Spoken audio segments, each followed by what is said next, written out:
Mexico, they were doing so bad for such a while now. And it's like, what, are they only playing the U.S. in this?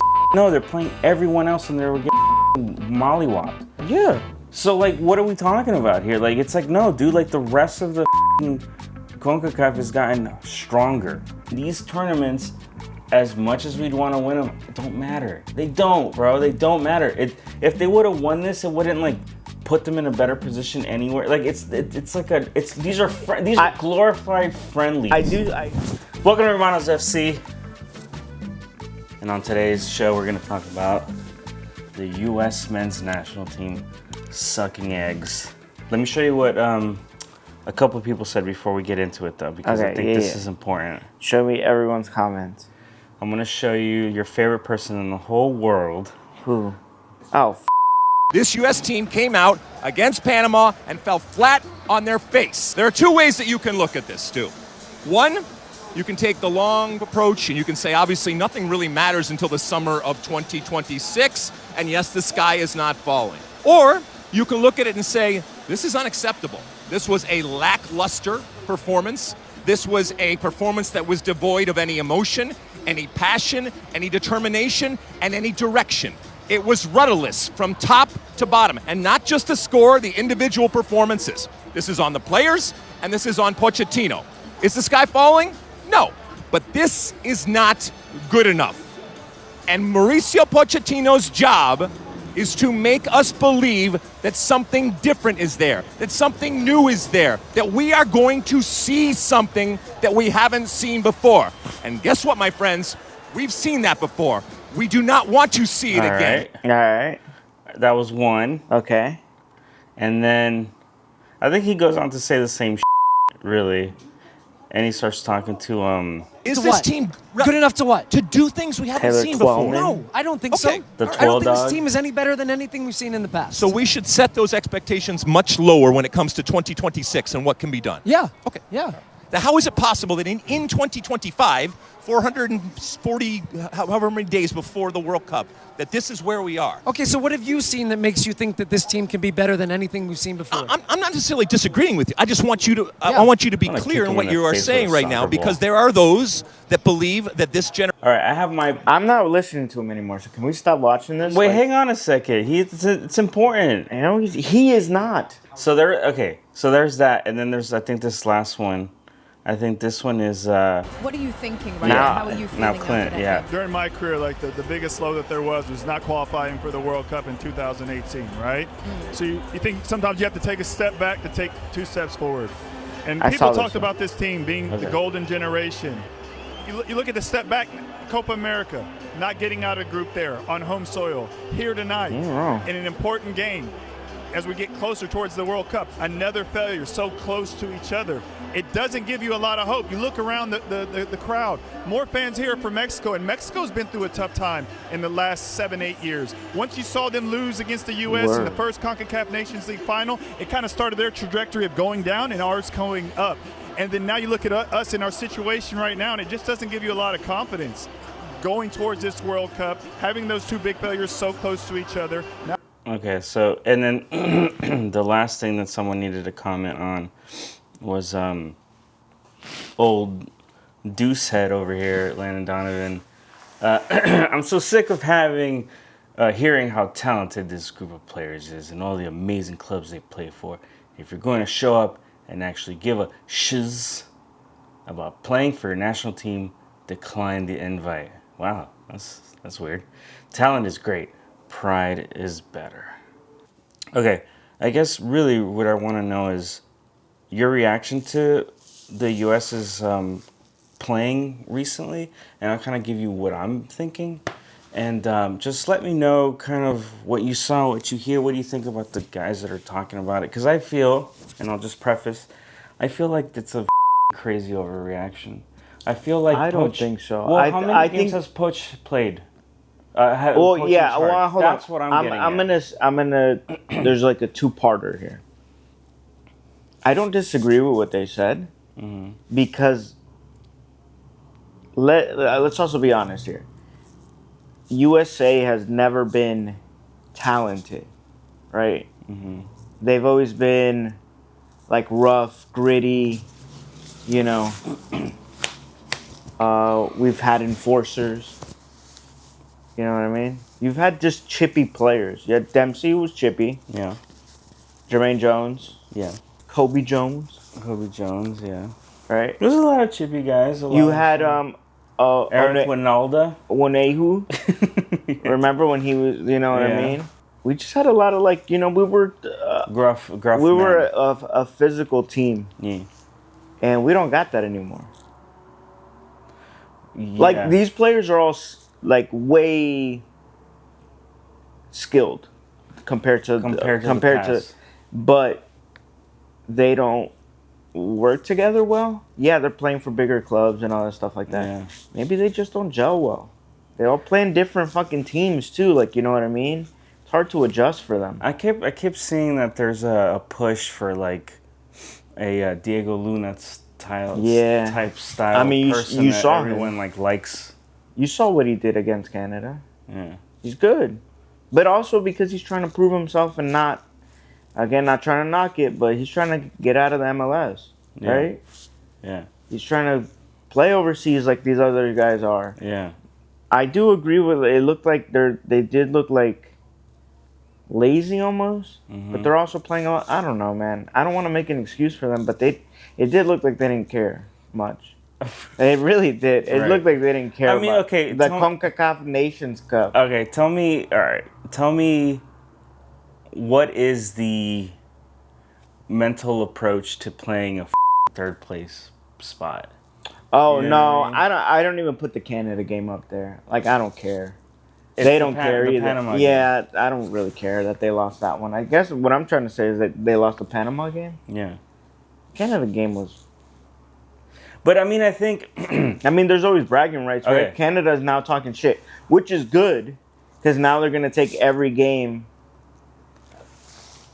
against Mexico and Canada. They should be like rough games. yeah. Like, we should see a lot more chippiness and all that stuff like that. Okay. For me, that game, the way that I see the Panama game was, and it sucks to put it square on people, but Matt Turner, he that up. It was in the, I mean, it was the last. Just because you play in Europe, well, he doesn't even play. That's my whole thing. I don't understand why he starts. I think he should be on the roster, but I don't know why he starts. A goalie's important and needs to be playing. Okay, but I rate Calendar over him, but he's hurt, so I guess that's the reason he's in. But I don't even think if he was okay, I don't think he'd start over him anyway. Zach Steffen, bring him back. He's playing right now in MLS. You saw what he did in the last couple MLS games. He was on fire. Well, look, all right. The point is that his positioning kind of led to that goal. It was in the last minute. It's kind of like where you're not. That's where like your focus needs to come in because there's a couple minutes left. You got to just ride the game out, and he was just literally left like his right side just completely open, and that's where the ball came in. But I don't rate Matt Turner, but that's not the. For me, that's not the argument. Yeah, it can't be the argument because it was 0-0 the whole time. Right. Like, you can't just put that. Is he a piece of that? Like them losing? Yeah. You're right. But he's not. He's not the fault. He's not the fault. But I totally understand the wanting to have the U.S. play a certain type of style or win and feel like the superiority because of traditionally the U.S. has been better than a lot of these teams, like in all the Concacaf. I mean, usually what the big three are Canada, the U.S. and Mexico, and not in any particular order. It's like switches up, but it's always like those. Sometimes Canada in the past has been switches up, and it could be in the fourth, fifth, but that third, fourth spot is always interchangeable because the teams are it's a rough part of the world to play in. Now, what I don't hear these talking about is that all of a sudden, shocker, like all these teams are getting better, and they just think that they can roll over like a Costa Rica. Yeah, that's Panama. true too. And like it's like, nah, dude, like these teams are hard, man. Like they're hard. Like sure, do we want the U.S. to win? Of course, man. You don't want your team to lose. I don't want them to lose. But I'm not going to sit here and be like, oh, yeah, like Panama's some team we're just going to roll over. Like, nah, dude. Like, it literally took that split second, like, not focus to lose that game, and that's exactly what happened because they're that strong now. And they're getting stronger. Like, that's why Mexico and all that shit are having such a hard time, too. Like, I don't understand where the discussion goes to where this, like, weird thing where they just kind of, like, dismiss, like, all these other teams and not, like, realize that, like, oh, fuck, they're good. Like, Mexico was doing bad, obviously. I mean, I still don't count this, like, Nations League shit as them, like, getting better or anything like that. But it's like, they were doing so bad for such a while now. And it's like, what, are they only playing the U.S. in this shit? No, they're playing everyone else, and they were getting fucking mollywopped. Yeah. So, like, what are we talking about here? Like, it's like, no, dude, like, the rest of the fucking Concacaf has gotten stronger.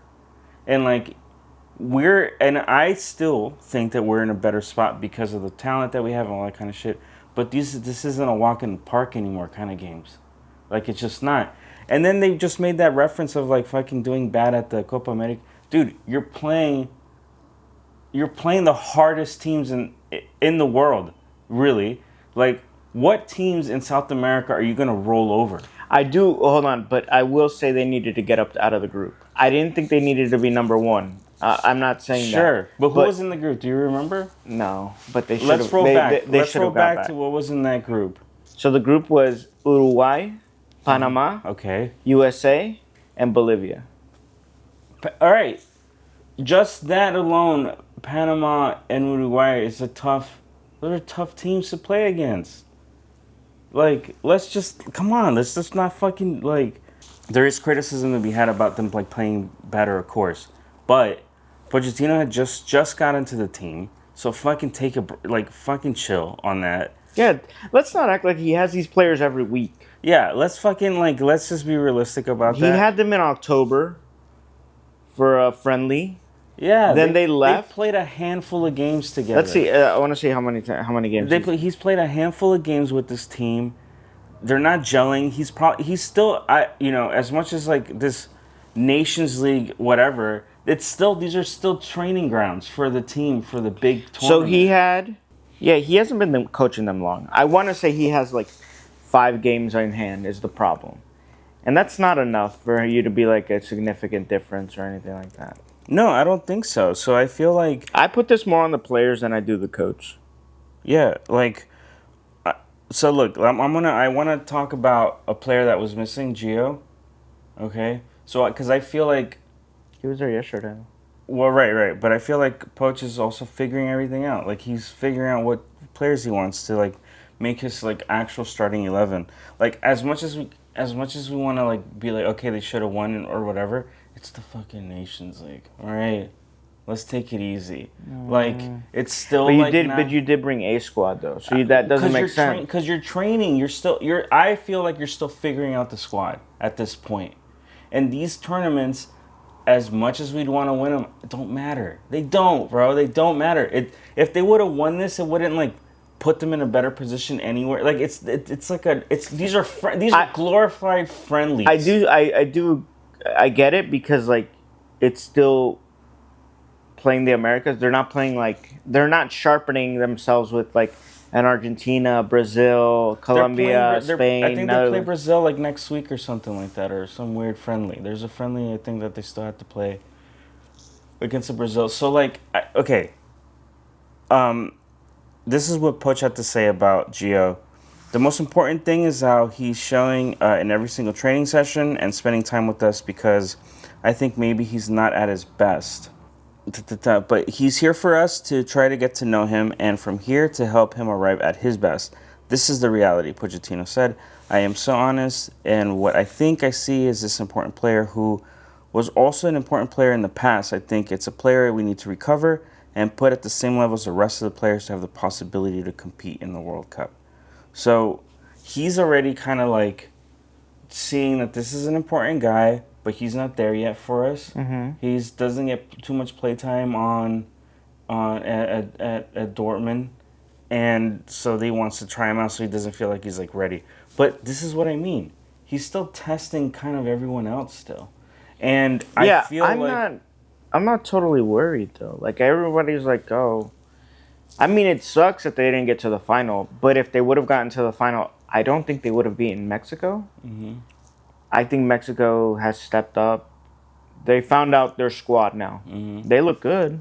Yeah. Right? Do I think Mexico is going to beat Brazil or an Argentina or Uruguay? No. Or a Colombia? Colombia? No, I don't think that. Yeah. And I do have to say it's because they play so much within themselves that it looks like a tough game between USA and Canada and Panama. But then when they play like a France or a Spain and all this stuff like that, they don't look that tough anymore. Yeah, and I think Mexico's getting there though, because Mexico used to be there. Yeah, like right, they used to be like really annoying up there. And I don't know. I don't want to. I think Pochettino's still Pochettino. I just think he needs time. Coaching a national team is different from a club. Yeah. You don't have the same players. Yeah. You get what you get. Yeah. And he's still scouting. It's like every day. I think it is. I think he's still scouting. Like, I think now Diego Luna plays. Yeah. Right? I think now he becomes a starter. Yeah. But for God's sakes, he was using Musa at right back.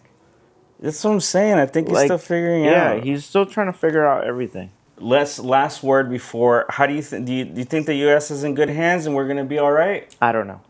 Oh, shiz. I really can't tell you, and I think it goes more on the players than the coach. I did not expect you to say that. If I think Balogun, who was injured and he didn't get called up. He's our chippy one. Serginho Dest is our chippy one. Yeah. He's back too. Mm-hmm. I think those players actually made a difference for us. I need Weston to kind of be more of a chippy guy. He's our number 5. Like that's normally the role there. I think I think you're right. He's still trying to figure out who should be in, who should be out, type of stuff. But okay. Well, I think the boys are going to be all right. Since there's an international break. Statistically, I'm going to put up the numbers here that nobody watches MLS while the international games are going on. All right, there's a guy here. His name is Matthew Hall, and I got this thanks to our content producer. He gave me all the numbers of people who leave, how many minutes they get. The match, how many people watch, like for every team. And so the ratings are pretty, I'm not going to like bore you with all of this, but the numbers are there that nobody watches the MLS while international break is going on. I didn't watch the MLS. Yeah, nobody watches it. Now, the one thing though that I found really interesting that I had no fucking idea is that MLS does play during the international break. The season doesn't stop for them. But their best players leave, so that's kind of why people don't really watch anymore because their star players aren't playing. So they do it backwards, unlike every other league in the world, where when there's an international break, there's league break. Yeah, there's league break. Yeah. Now, while they do practice and still keep it going on, it's not like the lights shut off, but there's no games. Obviously, they would be less teams without. Yeah, most of the squads leave. Like technically, in Europe, you lose. You lose like 9 players. No, you lose bench too because not everyone plays for a big club. Right. But what I didn't know, what I didn't know in our MLS Roundup, is that the only team that doesn't play while international break is Inter Miami. There's only one team. One team, and I did not know that. No. Now this is a Sports Illustrated article. And so I'm not just making this up, okay? There are over 80 MLS players missing from Matchday 5 due to international play. So all the teams play, but Inter Miami does not. They won't play this weekend. So why do you think Inter Miami gets a pass on this one? Well, I mean, I got the answer for you, but what do you think? Everyone has a bye week, right? They're just using their bye week now. That's my opinion. So, well, here's the thing. It's them and the New England Revolution aren't playing. Yeah, see? It's not just Inter Miami. It's not just Inter Miami, so we can't blame it all on Inter Miami, but it is suspicious, no? I don't think so. It's funny. I think it's funny that they're not. I know there's got to be... I don't think Messi has control over a whole league, man. No. I think he does. I I don't know, dude. That's a lot, Rudy. The whole MLS is in Messi's control. Yeah. Come on. Yeah, dude. I think so. I think he's. They're like, well, Messi's not going to play this week, so like, why are we even going to play? That's money wasted. So the only way I think to bypass all this crap is to just for the MLS to get it together and not do this and take a damn break and start the season like everyone else in the world does. I don't know The why problem they do it with the backwards. problem with that is that they would lose a lot of attendance because in the same season that they start everything else, football season starts, soccer season starts. Not soccer season. Basketball season starts. Yeah. So it's just like, do you have more fans watching football or football? Well, I think that they might. I heard rumors, but they said that they might do a change from a fall to spring calendar, following the World Cup. They might change it. I hope they do. I mean, I'm down with watching more sports. Like I don't. yeah. I'm still gonna go to. I'm not gonna go to the Dolphins game over Inter Miami. That's it. That's our take. MLS, change it up, buddy. Now for our last bit, we want to do something called our Hermanos play of the game. No. Right? No, I don't want to call it that. We're workshopping ideas. That's here. a terrible. Hermanos play of the week. What do you think? Do you want to change that up a little Oh bit? man, I hate everything. Hermanos jugando. Ooh. I don't like that either. Aw. But we're gonna just as tentative title. We're gonna pick our plays of the week. I'm gonna play mine real quick. Okay, it's the Yamin Yamal goal. So the one touch that he does is so disgusting, dude. Though really, that's what killed it. Is the one touch. Do you know this celebration right here? Why he did that? What is that? Huh? No. So he pulled his pants down. Like in real life? no, yeah. Back it up a little bit. Wait, really? Yeah, look. So he pulled his pants down. Beneath his ass. Oh, okay. Because he's ghetto. Oh, is that what they're calling him? That's Van der Vaart. Van der Vaart said in an article he doesn't like Lamine Yamal because he plays with his shorts too low and all this stuff like that. Oh, really? So he when he scored, he pulled down and started sagging his shorts. He was like, "Yeah, you don't like me?" Oh, that's really funny. Yeah.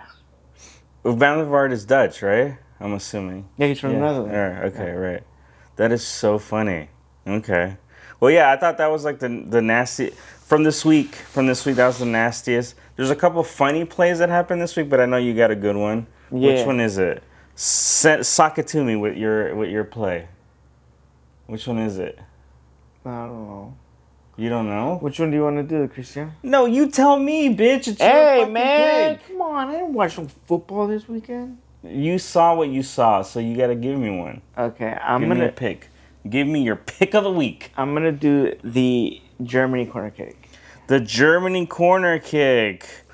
This was for the Nations League, which is another bullshit-ass tournament that they're just created out of nowhere. That's not bullshit. I thought this was for the Euro. No. This is its own dumb thing. Okay. It's just like whatchamacallit, just like the Concacaf League. I think they're literally the same thing. They're like, hey, let's not make these guys like play friendlies anymore. Let's like make it matter or whatever. But okay, anyway, point is the Italy Germany game. This was already the quarter finals. The right? one thing I did watch this game. Yeah. Germany looked good. When don't they? A couple years ago, they didn't look that great, man. They didn't look like they were going to win the World Cup, but I wouldn't want to play against them. You know what I mean? Yeah. All right, so so explain to me what happened here, Juan Cisco. So Donnarumma saved it. He started yelling at his defenders, Mm-hmm. right? Mm-hmm. Like pushing up, and then they just left Musiala at the first post alone and Kimmich. I mean, it's crazy because even in the highlights and stuff, they don't even show it because it happened too quick. Watch how quick it is. Yeah, because it was too fast. They didn't even catch it. So he saves it. Right. Then he starts yelling at his team. Mm-hmm. He's like, "Hey man, pasta vazul, buca de pepo," and then go. Okay. Okay. Well, that's Juan's play of the week. He was so fucking mad too. All right, now explain it to me. Explain it to me like a layman. Why? How did that count? Why? What does it count? The ball's at the furthest point it could be. Okay, so there is no offsides in corners. No. No. Not on the first kick. No. Not on the first kick. Right. Okay. Because someone could touch it and you could be on offsides from the touch. We're not gonna explain that. All right. If we're already at the pass point. If you're watching this, you get soccer already. Yeah, and it counted, and that they led to them winning. They beat them. It's crazy.